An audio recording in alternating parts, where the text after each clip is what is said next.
वासुदेवाय, वासु माने प्राण, देव माने स्वामी, आप मेरे प्राणों के स्वामी हैं, आप मेरे प्राणों के रक्षक हैं।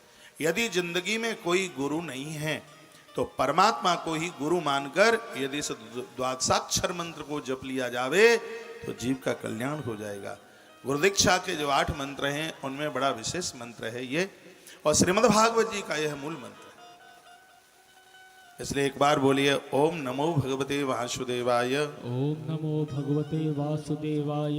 आप नहीं बोले पंडाल में बैठने वाले महानुभाव, ओम नमो भगवते वासुदेवाय। ओम नमो भगवते वासुदेवाय। देखिए मैं आपके ऊपर बिल्कुल शासन नहीं कर रहा हूं, कथा सुनने के लिए सुखासन चाहिए। आपकी तरह मैं भी ऐसे करके बैठ जाऊं? ठीक से बैठे, रीढ़ की हड्डी सीधे करके, एक तो नींद नहीं आएगी आप आसन में बैठेंगे तो। दूसरे स्कंद में 10 अध्याय हैं और कथा बड़ी मलूक है, बहुत आनंद देने वाली कथा है, और वही मैं यहां से अब निवेदन कर रहा हूं। लिखा है श्री शुक उवाच, भगवान शुकदेव बोले, एक विरक्त महात्मा अवधूत महात्मा बोला है, जब उनकी वाणी खुली है आनंद आ गया। क्या कहा कि वरीयानि सते प्रश्न कृतो लोक हितम नप आत्मविषम्मत पुंसां श्रोतव्यादिषु या परा श्रोतव्यादीनि राजेन्द्र निर्णाम सन्ति सहस्रसा अपसातामात तत्त्वं नागरेषु ग्रहमेदिनाम्। क्या कहा? हे राजन, जगत कल्याण के लिए तुमने जो प्रश्न किया है, ज्ञानी लोग ऐसे प्रश्न को सुनकर के प्रसन्न हो जाते हैं। ये शुकदेव भगवान बोले कि तुमने राजन जो प्रश्न किया है, जितनी भी कथाएं होती हैं, कीर्तन होता है, जो भी कुछ होता है, संत महापुरुषों की वाणी होती है, तुम्हारे प्रश्न को जो भी कोई धीर पुरुष सुनता है, कोई भी ज्ञानी सुनता है, तुम्हारे इस प्रश्न को सुनकर के वो अति से मुदित हो जाएगा, वो खुश हो जाएगा। क्योंकि वरिया आने से, इस समय वर्य माने श्रेष्ठ, तुम्हारा प्रश्न बहुत ज्यादा श्रेष्ठ है। कैसा है? नपम हितम लोकः, ये लोक का कल्याण करने वाला है। राजन, तुमने जो प्रश्न किया है, ये प्रश्न संपूर्ण जगत का कल्याण करने वाला प्रश्न है। आत्मविषम्मत पुंसां श्रोतव्यादिषु या परा, ऐसी बातों को सुनकर के महापुरुष लोग भी इच्छा जाहिर करते। श्रोतव्यादीनि राजेन्द्र निडाम सन्ति सहस्रशः अपश्यामात्म तत्त्वं ग्रह ग्रहेषु ग्रहमेदिनाम्। इसमें लिखा हुआ है कि मनुष्य के लिए कितनी भी बातें, हजारों हजारों बातें उसके लिए कही जाएं समझाने के लिए, लेकिन हजारों बातों का जवाब एक ही है। वो एक जवाब क्या है? पुंसान मनते नारायण स्मृतः। बहुत ध्यान से सुनिए, व्यक्ति को वही करना चाहिए अंत में नारायण की स्मृति बनी रहे। लिखा है जो ग्रस्त घर के काम धंधे में इतने उलझे हुए हैं, वह अपने स्वरूप को भी भूल गए हैं। उनके लिए मैं क्या क्या हजारों बातों कहूं परीक्षित। सुखदेव भगवान की वाणी कहां से आरंभ हो रही है? आपके गृहस्थ आश्रम से आरंभ हो रही है। भगवान सुखदेव कहते हैं, परीक्षित, घर के काम धंधे में यह गृहस्थ ऐसा जाकर के चिपक गया है कि वो अपने जीवन का कल्याण भी भूल गया। उसकी सारी उम्र धन कमाने में, पत्नी और पुत्र के संग पूरा जीवन निकल गया। वर्णन किया गया है, कहा गया देवाचार्थ यहाँ राजन कुटुंब भरडेन च। दिन तो धन के हाय हाय में निकल गया, रात्रि स्त्री संग में निकल गई, दिन पैसा कमाने में और कुटुंब के भरण पोषण में निकल गया। देहापत्य कलात्रीदा तस्मयी नस्तस्त यावयपि। व्यक्ति ने 3 चीजों से बहुत प्रेम किया, एक धन, एक पत्नी और एक पुत्र। किसी भी व्यक्ति को इन 3 चीजों से बढ़िया कुछ लगता ही नहीं है। घरवाली मलूक लगती है, पैसा मलूक लगता है, और बेटा बहुत मलूक लगता है, और यही उनका मोह है। हे राजन, यही उनका मोह है। ये तीनों रिश्ते बिल्कुल झूठे हैं। ये भगवान सुखदेव की भागवत यहीं से आरंभ होती है। शरीर भी झूठा है, ये नाशवान है, हर क्षण हर पल ये मर रहा है। राजन, दारा यानी गृहिणी, पत्नी, पुत्र, ये सब संसार में ये सब असत है। प्रायेण मुनयो राजान निर्वृत्ता विदिपेशता निर्गुण्यस्तथा रमन्ते सगुणानुकथने हरे। देखिए, मैं निर्गुण का चिंतन करता हूं, हे राजन, मैं निर्गुण का चिंतन करता हूं, लेकिन निर्गुण के साथ साथ जिस गोविंद की लीलाओं का वर्णन मेरे पिता ने किया है वो कृष्ण मुझे भी बहुत अच्छा लगता है, वह मुझे बहुत प्रिय लगता है। जीव को जीवन में वही करना चाहिए। परीक्षित, जिंदगी का सर्वोच्च लाभ क्या है? पैसा कमाना, मकान बनाना, ये जिंदगी का लाभ नहीं है। भगवान सुखदेव कहते हैं कि जीवन का लाभ क्या है? जन्म लाभ पर पुंसान अंते नारायण स्मृति। जिंदगी का सबसे बड़ा लाभ है कि अंत समय तक भगवान की स्मृति बनी रहे, नहीं तो अंत में परिवार के साथ, संसार के साथ तृष्णा हो जाती, ईश्वर स्मृति नहीं होती। लेकिन सुखदेव भगवान कहते हैं, माइक ठीक करो, कि जन्म लाभ पर पुंसाम अंते नारायण स्मृति। जीवन का सबसे बड़ा लाभ यही है कि अंत तक भगवान का स्मरण बना रहे, परमात्मा को न भुलाया जाए। प्रायेण मुनयो राजा निवृत्ता विदिपेशता निर्गुण्यस्तथा रमन्ते स गुणानुया कथने हरि। जो निर्गुण ब्रह्म का चिंतन करते हैं, ये तो वह भी इस बात को समझते हैं। हे राजन, इदं भागवतम नाम पुराणं ब्रह्म संहितं अधीतवा द्वापरादौ पितुर्द्वैपाहन दाहनादहम्। मेरे पिता भगवान वेदव्यास ने द्वापर के अंत में मुझे श्रीमद् भागवत की कथा पढ़ाई। सुखदेव भगवान कहते हैं कि मेरे पिता ने मुझे भागवत सुनाई, पढ़ाई, जो कि मेरे पास में सुरक्षित रखी हुई है। राजन, वह भागवत की कथा मैं तुमको सुनाऊंगा। और कह दिया, उत्तम श्लोक लीलाया। जिस परमात्मा का नाम उत्तम श्लोक किसे कहते हैं? महात्मा लोग जिसकी बड़ाई करें धरती पर, वही उत्तम श्लोक है। साधु सबकी बड़ाई नहीं करते, क्योंकि वो स्वार्थी नहीं होते। और ये संसारी लोग तो हाल बड़ाई का सर्टिफिकेट भी दे देंगे और फिर हाल उसको वापस भी ले लेंगे। संसार का तो कोई भरोसा ही नहीं है। 1 मिनट में बड़ाई और 1 मिनट में बुराई। लेकिन साधु सबकी बड़ाई नहीं करता। जो बड़ाई के लायक है वह उसकी बड़ाई करता है, महात्मा। और महात्मा जिसकी बड़ाई करे, महात्मा जिसकी कथा गावे, उसी का नाम उत्तम श्लोक है। तो ये संतों ने परमात्मा को उत्तम श्लोक कहा, क्योंकि परमात्मा की कथाओं का गायन साधुओं ने किया।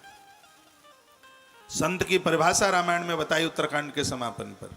स्वयं राम जी बोले, सुनि मुनि संतन के गुण कहे ताते में उनके बस रे, गावहि सुनहि श्रवण मम लीला, हे तो रहित पर हितरत शीला। वो मेरी कथा कहते हैं, वो मेरी कथा सुनते हैं। जो परमात्मा की लीलाओं का गायन करता है, साधु जिसकी बड़ाई करे, साधु जिसकी प्रशंसा करे, भागवत जी में वर्णन है कि उसका नाम उत्तम श्लोक है। तो भगवान सुखदेव कहते हैं, उत्तम श्लोक लीलया। इसमें मैं तुम्हें उत्तम श्लोक भगवान श्री कृष्ण के आख्यानों का वर्णन करूंगा। तदहम ते विदस्यामि महापौरुष को भवान यस सद्यतामासु स्यान् मुकुंदे मतिशति। बुद्धि की महानता यही है कि वो मुकुंद की लीलाओं का चिंतन करे। वह बुद्धि भी अपने आप में धन धन कृतकृत हो जाती है। और कहा, राजन तुम बड़े बड़भागी हो, तुम इतने भाग्यशाली हो कि तुम्हारे पास में 7 दिन 7 रात्रि हैं। इस धरती का कोई भी व्यक्ति ऐसा नहीं है जो हाथ उठा करके बता दे कि मैं कल तक जिंदा रहूंगा। लेकिन तुम बड़भागी हो, भाग्यशाली हो कि तुम हाथ उठा करके कहा सकते हो कि 7 दिन से पहले मेरी मृत्यु होने वाली नहीं है। हे राजन, योगिनान प्रणीतम हरे नामानुकीर्तनम। जिस व्यक्ति को अपने जीवन का उद्धार, आत्मकल्याण करना है, चाहना है, तो व्यक्ति को आज से ही भगवान के हर कीर्तन यानी भगवान के स्मरण में उसको लग जाना चाहिए। परीक्षित राजा ने कहा, गुरुदेव टाइम तो नहीं मिलेगा, इतना घर गृहस्थी के काम बहुत ज्यादा होते हैं। तो कहा कि प्रमत्तश्या बहुवी परोक्षयान विमा मुहूर्तम वितुत घटे श्रेयशयतः। मुहूर्त 2 मुहूर्त, घड़ी 2 घड़ी, वो भगवान का नाम ले। एक घड़ी आदि में पुण्यात। एक घड़ी आधी घड़ी आंख का पलक ऊपर से नीचे गिरे इतनी देर के लिए भी व्यक्ति को नित्य भगवत चिंतन करना चाहिए। राजन तुम कितने बड़भागी हो, तुम्हारे पास 7 दिन और 7 रात्रि हैं। मैं तुम्हें एक ऐसे राजा की कथा सुनाता हूं जिसने 2 घड़ी में भगवान को प्राप्त कर लिया। परीक्षित राजा ने पूछा, गुरुदेव कौन बड़भागी था वो? कहा, खडवांगो नाम राजर्षि ज्ञाता यत्ताम यहाँ युषा मुहूर्ता सर्वमुसृज गतवान भयम हरिम। उसने निर्भय होकर के, खडवांग नाम के राजा ने निर्भय होकर के भगवान को प्राप्त कर लिया। बात इस प्रकार से थी, देवासुर संग्राम हुआ। खडवांग नाम के राजा ने देवताओं की तरफ से युद्ध दैत्यों से किया और इसमें देवता विजयी हो गए। देवताओं ने प्रसन्न होकर के खडवांग नाम के राजा को पूछा, सूर्यवंशी राजा है खडवांग, कहा मांगिए तुम क्या चाहते हो? तो खडवांग नाम के राजा ने कहा कि देवताओं ये बता दो कि मेरी उम्र कितनी है। तो उन्होंने कहा कि तुम्हारी उम्र सिर्फ 2 ही घड़ी है। बस शब्द सुनते ही 1 घड़ी में राजा अयोध्या तक आया, बच्चे को गद्दी सौंप दी और दूसरे घड़ी में सरयू के किनारे बैठकर भगवान का ऐसा चिंतन किया कि स्वयं नारायण अपना विमान लेकर उसको लेने के लिए आए। खडवांग नाम के राजा का कल्याण होगा 2 घड़ी में। राजन तुम कितने बड़भागी हो, तुम्हारे पास में तो 7 दिन और 7 रात्रि हैं। अंतकाले तु पुरुषम आगते गत सदसा छिन्ना संग शस्त्रेण स्पृहादेनो ये चतम। लिखा है कि व्यक्ति अंतकाल को सुधारने के लिए वैराग्य का खड्ग आज ही स्वीकार कर ले। जब तक वैराग्य का खड्ग नहीं होगा तब तक वो ममता के पेड़ को काट नहीं पाएगा। परिवार का मोह बड़ा खतरनाक है। साधु बन जाए, कपड़ा रंग ले, इससे काम चलता नहीं है। स्वप्न में भी खानदान स्मरण में ना आवे, ये बहुत बड़ी बात है। यहां भगवान सुखदेव कहते हैं कि मुक्ति के लिए सबसे पहले वैराग्य का खड्ग उठाना पड़ेगा।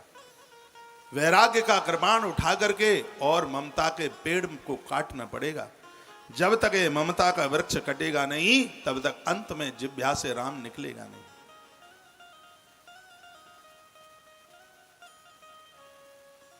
इस मोह को समाप्त, गोस्वामी जी ने तो यहां तक कहा, मोह सकल व्याधिनि कर मूला। संपूर्ण व्याधियों का यदि कोई आधार है तो मोह है। 3 चीजें बड़ी खतरनाक है, कामात, क्रोधात, लोभात, उसके साथ साथ मोहात। मोह। राम जी का वनवास हो गया इन्हीं की वजह से, इन्हीं दोषों की वजह से महाराज दशरथ के जीवन में काम आया। कैकेयी माता को क्रोध आया, कैकेयी को क्रोध ही तो आया, कह दिया होत प्रात मन भेष दर्जो न राम बन जाय मोर मरण रावर अज सन्नप समुझिए मन माय। यदि सुबह राम बन को न गया तो अट्टालिका से कूद जाऊंगी, मैं मरूंगी, तुम्हें कलंक लगेगा। ये कैकेयी के बोले। कैकेयी को क्रोध आया, मंथरा को लोभ आया और महाराज को काम आया। ये दोष अयोध्या में चल के आए, इसलिए तो राम चले गए और राम अकेले नहीं गए। जहां दोष आते हैं वहां शांति रूपी सीता नहीं रहती, और जहां दोष आवे वहां वैराग्य का लक्ष्मण नहीं रहता। और ममता के पेड़ को काटने के लिए ही तो वैराग्य लक्ष्मण की आवश्यकता है। तो यही भगवान सुखदेव इस बात को बहुत जोर लगा करके कहते हैं। वो कहते हैं कि वैराग्य का खड्ग होना चाहिए ममता के पेड़ को काटने के लिए। कहा शुरुआत में तुम्हारा मन रजोगुण में जाएगा, माला पकड़ोगे नींद आएगी, माला पकड़ोगे खेत खलियान में मन जाएगा, माला पकड़ोगे तो हो सकता है कि तुम माला पकड़े होंगे, बच्चों को कहोगे क्यों रे ये काम नहीं किया, और वो सुनता नहीं है, तुम्हें क्रोध भी आएगा, तामसीपन भी आएगा। सुखदेव भगवान का अनुभव देखिए। भगवान सुखदेव कहते हैं रजस तमोभ्याम आक्षितम ब्रह्मण्य मन आत्मनः। भजन करना बिल्कुल मन छोड़िए, भले ही तुम्हारा मन रजोगुण में जा रहा है, भले ही तुम्हारा मन तमोगुण में जा रहा है, इतने पर भी भजन करना मन छोड़िए, क्योंकि यक्षे धारण या धीरो हंति या तत्कृतम मलम। धीमे धीमे माला तुम पकड़ते रहोगे तो तुम्हारे स्वभाव में परिवर्तन आ जाएगा। तुम्हारा रजोगुण भी शांत हो जाएगा और तुम्हारा तमोगुण भी शांत हो जाएगा। क्रोध की अग्नि को बुझाने के लिए परीक्षित भगवान का भजन एक पानी भरी बाल्टी का काम करता है, वह एक जल का काम करता है। भले ही मन रजोगुण में जावे तमोगुण में जावे, इतने पर भी भगवान का भजन छोड़ना नहीं चाहिए, उसका अभ्यास करते रहें। क्या एक एक श्लोक भगवान सुखदेव ने आनंद से भर दिया। रजस तमोभ्याम माक्षित्तम विमूढ़ा मन आत्मना। मन मूढ़ है, इधर उधर भटकेगा, लेकिन चिंता न करना, धीमे धीमे उसको संभालिए। यथा सद्धार्यमाणायाम योगिनाम भक्ति लक्षण। परमात्मा के प्रति अपनी धारणा को बना करके रखें। तो शीघ्र ही परीक्षा राजा ने प्रश्न कर दिया, कहा गुरुदेव ईश्वर के साथ धारणा कैसे जुड़ेगी? और मैं यहां से वही कथा आपके बीच में निवेदित करूंगा जो कथा शास्त्र सम्मित है। भागवत जी स्वयं अपने आप में प्रमाणित है, मुझे नमक मिर्च चटनी मिलाने की कोई जरूरत ही नहीं है। भागवत अपने आप में दृष्टांत, सिद्धांत और अध्यात्म सब कुछ है, तो बाहर से तड़का लगाने की जरूरत ही नहीं है। 7 दिन में जो इसमें लिखा है वो ही पूरा हो जाए, बाहर से मिलाने की जरूरत ही क्या। इसी में इतना भरा पड़ा है कि 7 महीना बोलते रहो तो पूरा ना हो, इतना भरा पड़ा है इसमें। तो राजा ने प्रश्न कर दिया। राजा राजो वाचय था संध्यायते ब्रह्मन् धारणा यत्र सम्मता यादृशी वा हरेदासु परुषस्या मनोमलम। हे गुरुदेव, धारणा परमात्मा के प्रति कैसे हो सकती है? हमारा मन, बुद्धि, चित्त, अहंकार सब भगवान के साथ जुड़ जाए, ऐसा जीव को क्या करना चाहिए जिससे धारणा भगवान के प्रति हो जाए? ये प्रश्न है। पहले तो ये बताइए, मैं कुछ बोल रहा हूं, बात समझ में आ रही है थोड़ी बहुत? है गर्दन हिलाई आ रही हो तो आगे बढ़ूं, फिर जयकारा लगाइए, बोले बांके बिहारी लाल की जय हो, श्री हनुमंत बलवंत महाराज की जय हो। अब देखिए परमात्मा के प्रति धारणा कैसे होगी। धारणा कहते हैं लगाव। ईश्वर से लगाव कैसे होगा, ईश्वर से जुड़ाव कैसे होगा? तो अब सुखदेव भगवान बोले, आहा सुखदेव भगवान बोले भागवत, फिर तो भागवत का तो कहना ही गया। सुखदेव वैसे भी हमारे गांवों में उस समय की कहावत थी, अमिया को या बेरिया के बेर को सुआ चोंच मार देता तो क्या कहा जाता था? अरे ये बेर बहुत मीठा होगा क्योंकि ये हरिया खाओ बहु है, हैं? सुआ ने जामे चोंच लगा दी। भागवत जी पहले से बहुत मधुर थी, लेकिन सुखदेव भगवान की इसके ऊपर चोंच लग गई, यानी उनका मुख लग गया इसके ऊपर, तो श्रीमद् भागवत और मीठी हो गई। पूरा देश मुझे सुन पा रहा है, इस कथा का आनंद लाखों लाखों लोग टेलीविजन के माध्यम से कथा को सुन पा रहे हैं। अभी ऊपर नहीं आएंगे, 2:45 बजे बुलाऊंगा मैं गलती करूं मुझे क्षमा करते रहिएगा बीच बीच में, ठीक है? मैं प्रार्थना करता रहूंगा, पूरी कथा स्वाफे और माल्य में निकल जाए तो भी गड़बड़ ही हो जाएगा। आपका बहुत आदर है, आपका बहुत सम्मान है, मैं आपके सम्मान की चद्दर को ओढ़ के ही तो बैठा हूँ। 2:45 बजे में 2:30 बजे या 2:45 बजे थोड़ा सा कथा को विराम दूंगा, तो उस समय मैं आपको इधर बुलाऊंगा। आगरा चमरौली बड़ी जगत प्रसिद्ध जगह है, और वहाँ हमारे बाबा पूज्य रामदास जी महाराज, जो आज शरीर से नहीं लेकिन उनका आशीर्वाद और उनकी आत्मीयता मेरे साथ है, और उन्हीं के उत्तराधिकारी मुक्तेश्वर मंदिर, इतना अद्भुत स्थान। जब महाराज जी थे, मेरा जब भी आगरा की तरफ आना जाना होता था, तब मैं आश्रम पर हनुमान जी महाराज और महादेव बाबा के दर्शन करता ही था। तो वहाँ के इस समय के वर्तमान अधिष्ठात्रा महाराज जी रामशरण दास जी महाराज, जो सब उनको रामवीर बाबा के नाम से जानते हैं, हमारे मध्य में उनका आना हुआ है, बिल्कुल पीछे सोफे पर बैठे हैं। मैं व्यासपीठ से आपका आदर भी करता हूं और आपको प्रणाम भी करता हूं। और भी हमारे मध्य में खूब चंद पहलवान जी सेवला से, और भी कई तमाम जन आसपास से सब चल करके आए हैं। मेरी पवित्र व्यासपीठ से आप सबका बहुत बहुत आदर, बहुत बहुत मान और सम्मान है। एक बार जयकारा लगाइए, बोले बांके बिहारी लाल की जय हो, श्री हनुमंत बलवंत महाराज की जय हो। जय जय श्री राधे जय श्री राधे, जय श्री जय राधे श्याम। मंगल भवन अमंगल गलहारी। ये चौपाई इसलिए मैं बुलवा रहा हूं कि आप सो तो नहीं रहे, इसलिए। मंगल भवन अमंगल हारी। द्रव सुदशरथ अजीर बिहारी। बोलिए भक्तवत्सल भगवान की जय हो। हनुमान जी महाराज की जय हो। जय जय श्री राधे जय जय श्री राधे जय जय। श्री राधे। आइए मैं पुनः आपको कथा के साथ में मैं जोड़ रहा हूं। आओ मां साहब, ये हमारे गुरुजी हैं, इन्होंने हमें संस्कृत पढ़ाई थी गढ़ी टरावली के स्कूल में।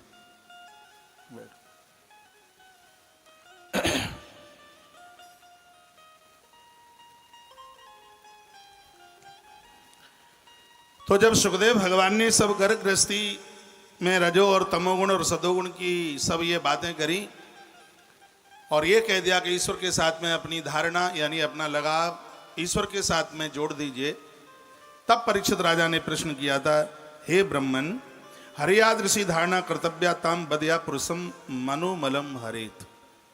जीव का मल का हरण हो जाए और जीवात्मा की धारणा परमात्मा के साथ जुड़ जाए, उसके लिए उस जीव को क्या करना चाहिए, प्रश्न है। और इसी प्रश्न के ऊपर पूरी भागवत है, समझ लो आप। परीक्षित राजा ने पूछा तो भगवान के साथ धारणा किस प्रकार से जुड़ सकती है, आप कृपा करके बता दीजिए। तब सुख उवाच, भगवान सुखदेव बोले, कहने लगे, जितासनो जित श्वासो जित संगो जितेन्द्रिय स्थूले भगवते भगवतो रूपे मन संधार युद्धया। वर्णन क्या, जितासनो जित श्वासो, परमात्मा के बनने के लिए उनके साथ अपनी धारणा जोड़ने के लिए सबसे पहले जितासनो अपना आसन जीतिए। थोड़ी बहुत देर रोजाना आसन लगा करके बैठे। भजन और भोजन का आनंद तो आसन के ही साथ है। ईश्वर के साथ धारणा जुड़ जाएगी, प्रीति जुड़ जाएगी, हम ईश्वर के बिल्कुल बन जाएंगे, 100% बन जाएंगे। आसन का अभ्यास करें।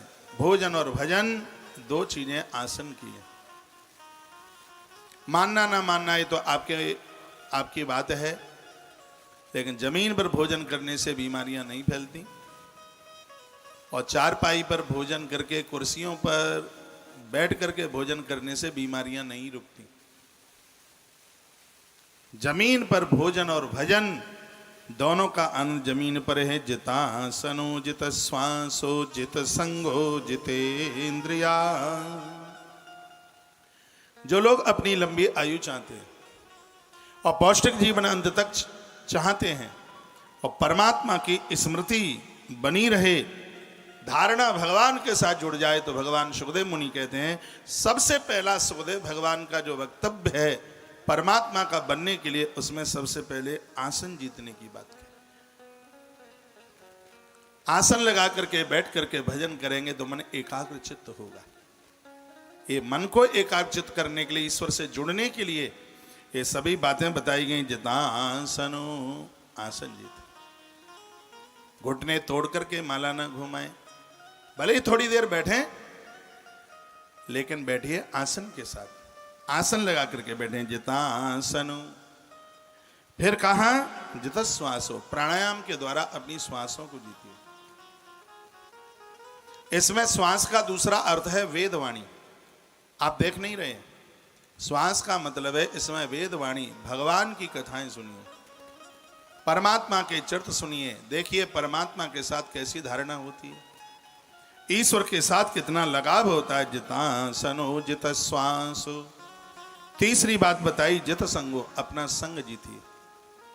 आदमी कितनी भी बढ़िया हो, यदि खोटे लोग आ गए तो जीवन खतरे में पड़ जाएगा। महात्मा विभीषण राम जी की देहली पर वंदन प्रणाम करके गोस्वामी जी ने कितना सुंदर लिखा, और वो विभीषण की हृदय की बात समझ ली। बरु भल बाश नरक करिता दुष्ट संग जने देहि विधाता। हे परमात्मा, नरक दे देना लेकिन गलत व्यक्ति का कभी संग मत देना। आचार्य चाणक्य ने एक बड़ा सुंदर अध्याय नंबर 7 के, चाणक्य नीति के अध्याय नंबर 7 के 16 नंबर के श्लोक में उन्होंने बड़ी सुंदर बात की। वो कहते हैं, सकटम पंचहस्तेन दशहस्तेन वाजिनाम हस्ति सतहस्तेन देश त्यागेन दुर्जनम। वो कहते हैं कि बैल से 5 हाथ दूर रहो। हाँ, बैल कितना भी सीधा हो लेकिन बछड़े से 5 हाथ दूर रहिए, घोड़े से 10 हाथ दूर रहिए। वो कहते हैं कि हाथी से 100 हाथ दूर रहिए।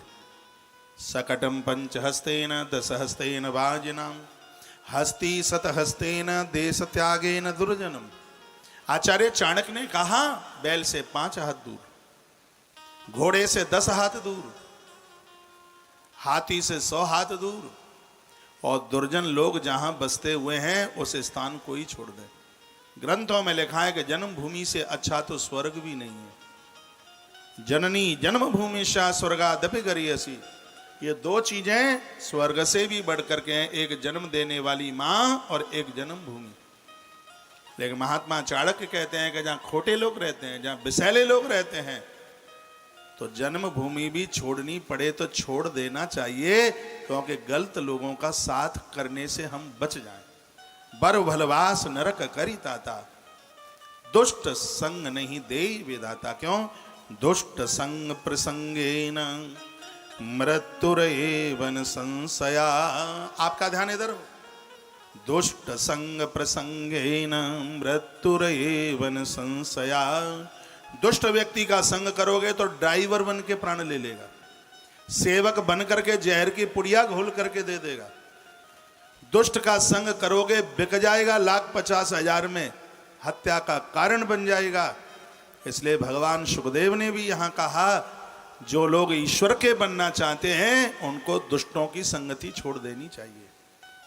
परमात्मा के साथ में धारणा जुड़े, उसके लिए संग बनाना पड़ेगा। बात समझ नहीं रहे आप?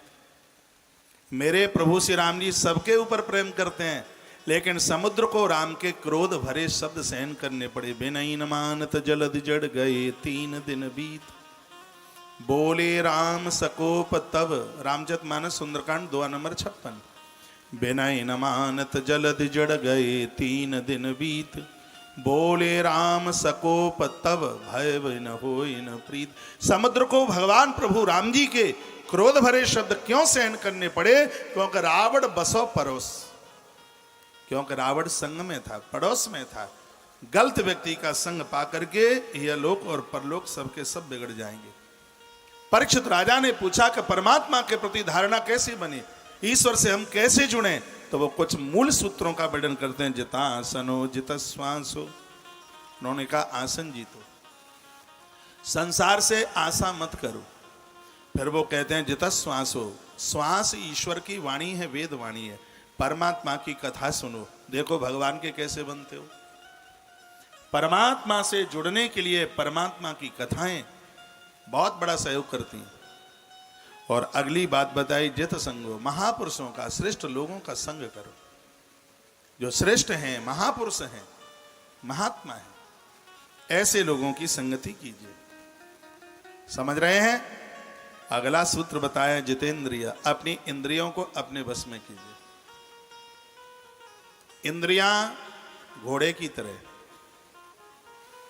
जैसे बिना लगाम के घोड़ा बेकाबू हो जाता है।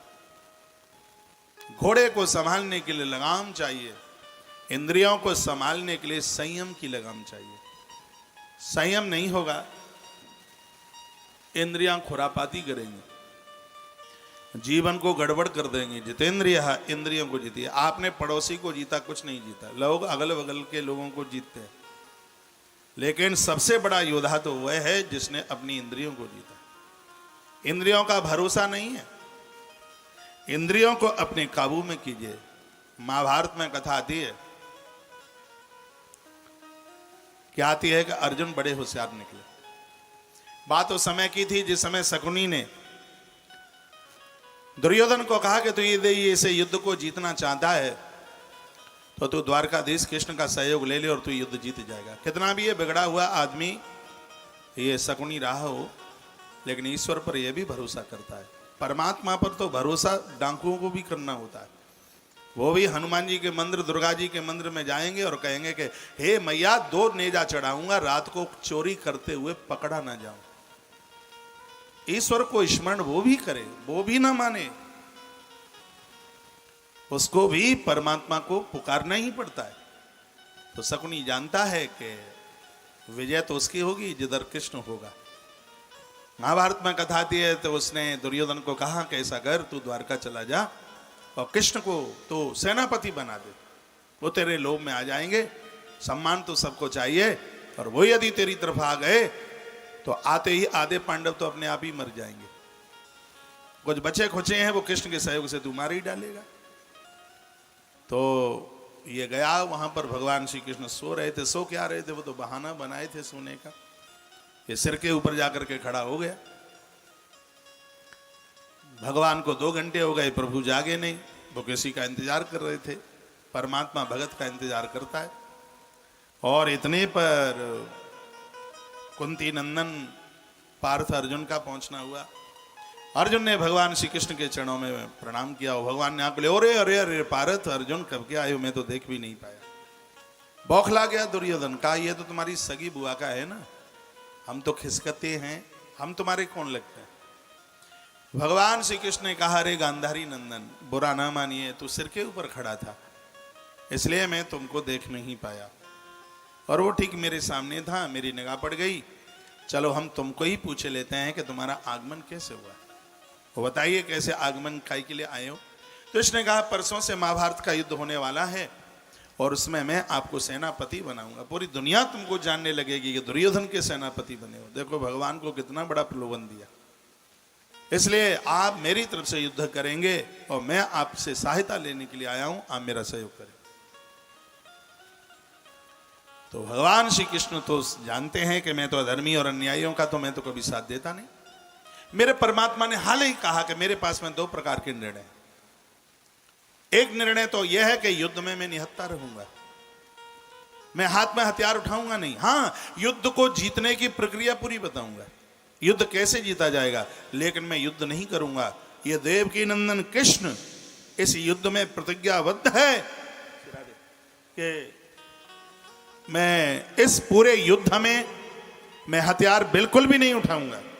और एक मेरा दूसरा पक्ष यह है कि दुर्योधन, इस समय तुम जानते ही हो कि वर्तमान समय में द्वारका की नारायणी सेना से बढ़कर के और कोई दूसरी सेना है नहीं। एक पक्ष में द्वारका की नारायणी सेना और दाऊ दादा बलराम जी के बारे में भी तुम जानते हो, काल भी जिसका सामना नहीं कर सकता। तो एक पक्ष में नारायणी सेना के साथ बलराम दादा होंगे और एक तरफ निहत्था कृष्ण होगा। अब तू पहले आया है इसलिए वारी तेरी है, तू चुनाव कर ले कि निहत्थे कृष्ण को लेना चाहता है या बलराम जी के सहित नारायणी सेना को लेना चाहता है। दुर्योधन बोला, जब तुम युद्ध ही नहीं करोगे तो क्या अगरबत्ती लगाऊंगा तुम्हारे ऊपर, मुझे तुम्हारी जरूरत नहीं है, मुझे नारायणी सेना चाहिए गुरुदेव बलदाऊ जी के साथ। वो दाऊ जी से इसने गदा सीखी थी इसलिए उनको वो गुरु जी मानता था। और वो चला गया। इधर भगवान श्री कृष्ण अर्जुन के पास खड़े हैं। कृष्ण की आंख में आंसू आ गए। भगवान कृष्ण बोले, पार्थ भाई मैं तुझे कुछ नहीं दे पाया, प्रतिज्ञा मैंने ऐसी कर डाली, मैं तो नियत्ता खड़ा रह गया, मेरे पास तो तुझे देने के लिए कुछ भी नहीं है, मैं नियत्ता खाली रह गया। नारायणी सेना भी उधर चली गई, दाऊ भैया भी उधर चले गए, मैं तो खाली हाथ, कुछ भी नहीं है, निहत्ता रह गया, मैं तुझे कुछ दे नहीं पाया। और कुछ नहीं दे पाया इतना सुना, अर्जुन की आंख में आंसू का पनारा चलता है। अर्जुन ने कहा, गोविंद मैं अपनी हृदय की भावना से, नाभि से मैं बोल रहा हूं, मुझे द्वारका की नारायणी सेना मिल गई होती और इसे युद्ध में मुझे विजय मिल जावे तो मैं उसको अपनी पराजय समझूंगा, और यदि मुझे द्वारका के नारायण मिल गए, यदि मेरी पराजय भी हो जाएगी तो मैं उसको अपनी विजय समझूंगा। मुझे द्वारका की नारायणी सेना नहीं, केशव मुझे द्वारका का नारायण चाहिए। हे प्रभु बस आप मेरे रथ में बैठ जाना, मेरे घोड़ों की लगाम बस तुम संभाल लेना, मुझे किधर जाना चाहिए, मुझे किधर नहीं जाना चाहिए, बस इतना तुम ख्याल रखना। जब ना जाने वाली जगह हो वहां से आप मुझे रोक दोगे तो आपकी कृपा से विजय तो अपने आप ही प्राप्त हो जाएगी। जब व्यक्ति गलत दिशा की तरफ अपने घोड़ों को नहीं आगे हाँकता तो उसको कभी कोई पराजित नहीं कर सकता। हे भगवान मेरे घोड़े 10 हैं, 10 घोड़ों की लगाम को तुम संभाल लो और जहां मुझे जाना हो उधर ही लेकर के चलना। जीवात्मा अर्जुन है, 10 घोड़े उसकी 10 इंद्रियां हैं, जो अपनी 10 इंद्रियों को गोविंद के हाथ सौंप देते हैं। संसार के महाभारत में काम विकार का दुर्योधन उसका सामना कर नहीं सकता। जीव अपने पौरसत्व भगवान की कृपा के द्वारा संसार के युद्ध में विजय प्राप्त कर लेता है। सुखदेव भगवान कहते हैं जितेंद्रिय। मैं लौटा करके आपको फिर भागवत जी में लेके आ रहा हूं। परीक्षित राजा का प्रश्न है कि ईश्वर के साथ धारणा कैसे जुड़े, तो उसमें ये सूत्र दिए जा रहे हैं। बताया जा रहा है कि आसन जी तो जितश्वासो वेद वाणी सुनो। तीसरी बात जित संगो, अच्छे लोगों का संग करो, महापुरुषों का संग करो, साधुओं का संग करो। साधु संग साधु संग रमिए। महापुरुषों का संग करने में आज तक कभी किसी को घाटा नहीं हुआ।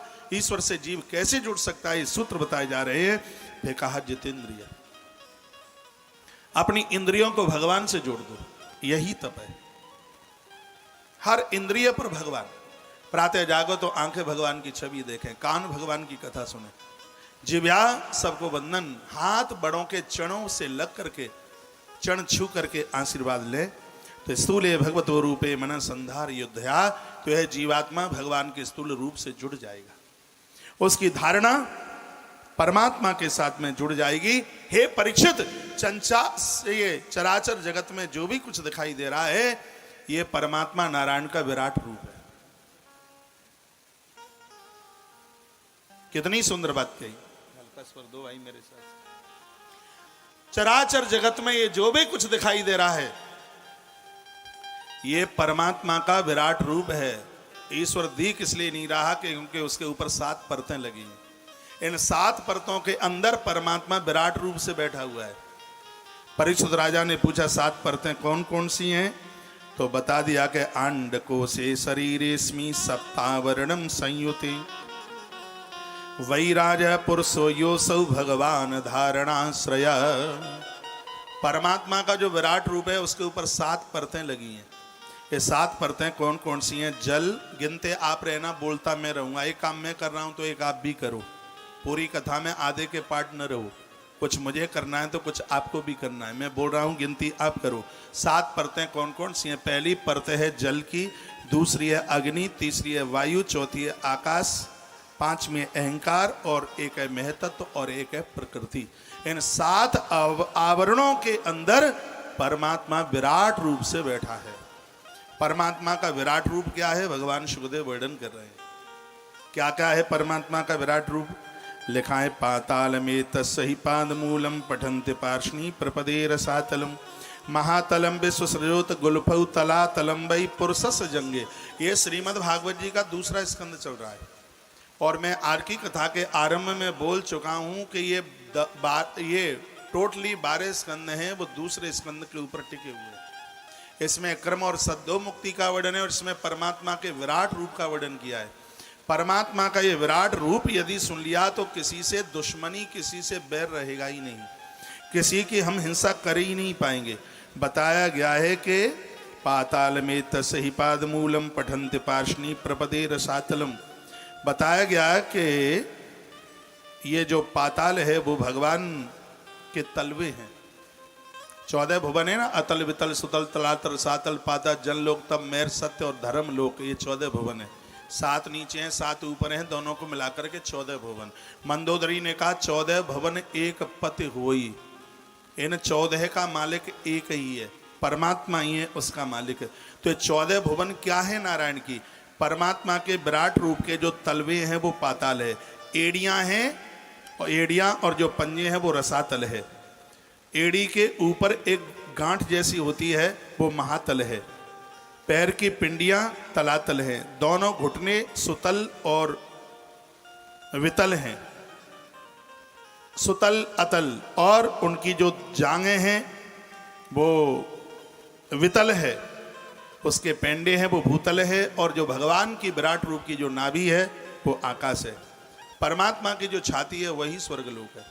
जो स्वर्गलोक है वो भगवान की छाती है, नाभि आकाश है। भगवान का जो कंठ है, जो गला है, वो महरलोक है। ध्यान से सुनिएगा, कथा लीलावती और कलावती वाली नहीं है। थोड़ा सा दिमाग के ऊपर जोर दोगे तो एक एक बात बिल्कुल फिट बैठती हुई जाएगी,